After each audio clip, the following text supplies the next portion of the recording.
Assalamualaikum warahmatullahi wabarakatuh.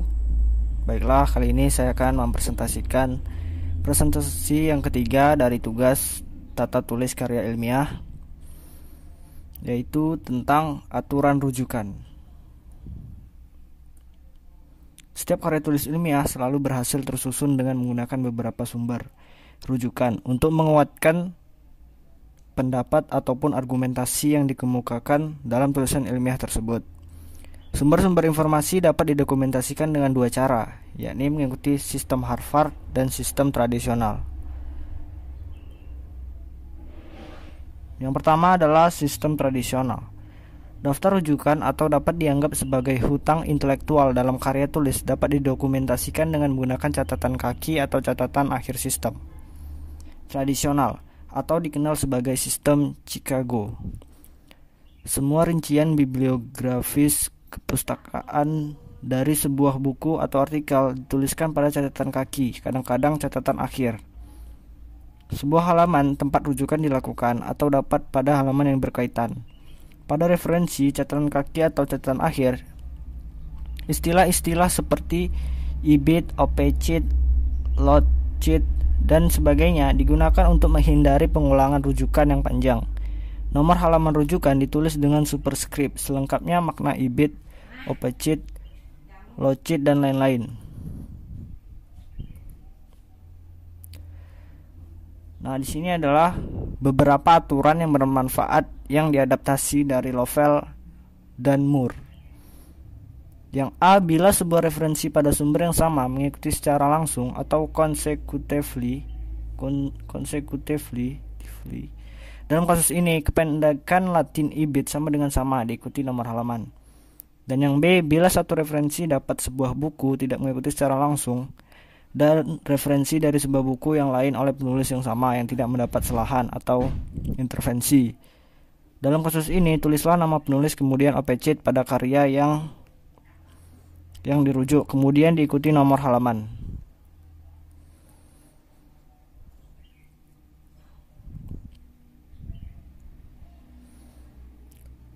Yang C adalah bila referensi-referensi kedua yang tidak langsung non-konsekutif dibuat untuk bab-bab dalam buku atau artikel dan referensi untuk karya oleh penulis yang sama, tidak diselah.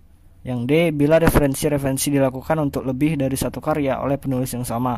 Dalam kasus ini, referensi kedua dan selanjutnya untuk karya-karya yang berbeda dari penulis yang sama harus diidentifikasikan dengan nama penulis. Yang kedua adalah catatan akhir. Dalam bentuk catatan akhir itu cara penulisannya lebih disederhanakan atau dimodifikasi. Sistem catatan akhir juga digunakan oleh penulis yang menganut sistem Harvard. Sebagai contoh, penulisan nama depan penulis hanya dalam bentuk inisial C. Pateman sebagai ganti Carole Pateman. Demikian juga penulisan volume dan nomor penerbitan. Berikut adalah contoh catatan akhir yang diadaptasi dari Lovell dan Moore tahun 1992. Jadi ini contohnya, yang pertama tuh C. Pateman. Jadi dia hanya menulis inisial dengan menggunakan huruf. Begitu juga seterusnya.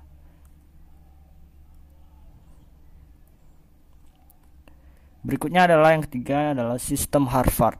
Dalam sistem referensi Harvard, setiap referensi harus yang pertama ditunjukkan setiap kali kita menggunakannya dalam teks. Ini disebut in-text in referencing atau prevention dalam teks.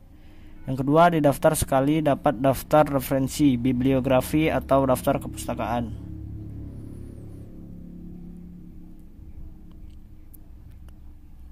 Nah, yang berikutnya yang keempat adalah preferensian dalam teks. Sistem Harvard atau author date atau author year terdiri dari nama penulis dan tahun penerbitan karya, serta diikuti nomor halaman bila diperlukan. Nama penulis, tahun penerbitan, dan nomor halaman dapat diapit dengan semasang tanda kurung. Sebagai contoh, Smith 2009. Jadi contohnya itu seperti ini, atau Smith 2009. Jadi nama penulis, tahun penerbit, dan nomor halamannya itu diapit dengan semasang tanda kurung atau menggunakan tanda kurung. Contoh lagi, dalam banyak kasus, kita hanya perlu membuat referensi dalam teks dengan menyebut nama keluarga penulis dan tahun penerbitan dan diapit oleh sepasang tanda kurung seperti contoh berikut. Banyak faktor yang mempengaruhi keberhasilan menjadi pekerja imigran di negara maju.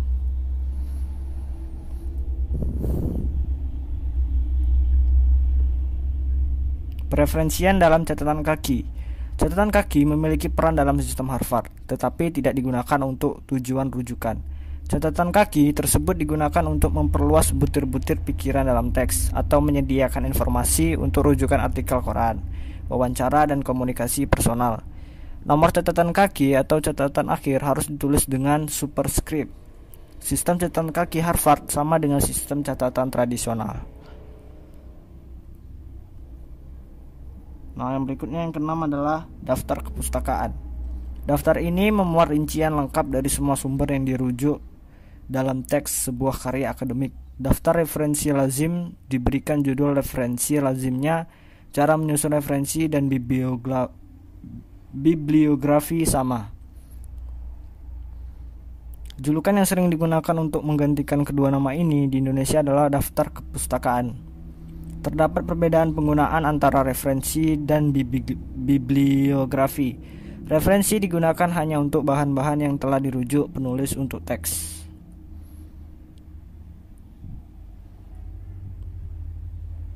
Yang ketujuh adalah daftar pustaka untuk buku. Unsur penting atau esensi yang diperlukan untuk sebuah buku disusun dalam urutan berikut, yaitu ada penulis, tahun, judul buku, penerbit, dan tempat penerbitan. Yang pertama adalah nama keluarga atau nama akhir penulis, diikuti sebuah koma, kemudian inisial singkatan nama depan penulis. Yang kedua, tahun penerbitan diikuti sebuah koma, tidak diberikan tanda kurung.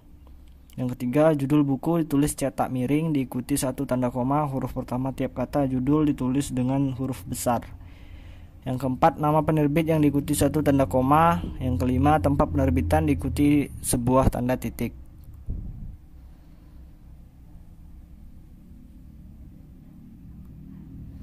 Nah, yang kedelapan adalah daftar pustaka untuk artikel jurnal, yaitu memiliki unsur penulis, tahun, judul artikel, volume, nomor, dan halaman. Jadi di daftar pustaka buku dan artikel jurnal itu berbeda.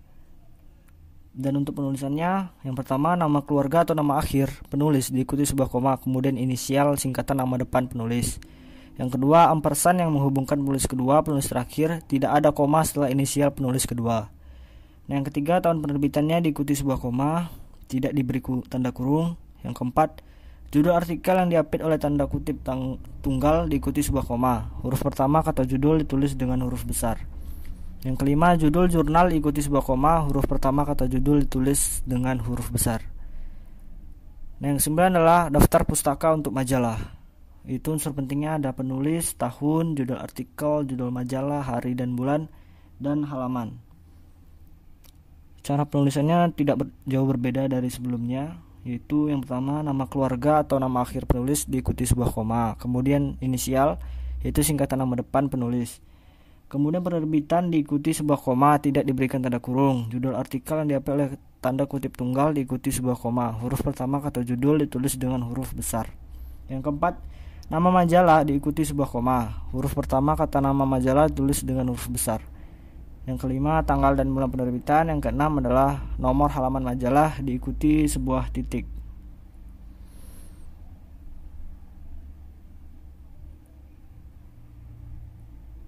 Nah, yang ke-10 adalah daftar pustaka untuk publikasi elektronik. Unsur penting yang diperlukan untuk sebuah publikasi elektronik bergantung kepada jenis publikasi tersebut. Akan tetapi, unsur-unsur yang lazim diperlukan adalah seperti disebutkan dalam urutan berikut, yaitu penulis, editor atau penyusun, tahun, judul artikel, judul jurnal, volume, nomor halaman bila tersedia, tanggal, bulan, dan tahun diakses, dan URL, baik keseluruhan atau hanya URL dari situs utama. Sekian dari saya, bila masih ada kesalahan mohon maaf. Wassalamualaikum warahmatullahi wabarakatuh.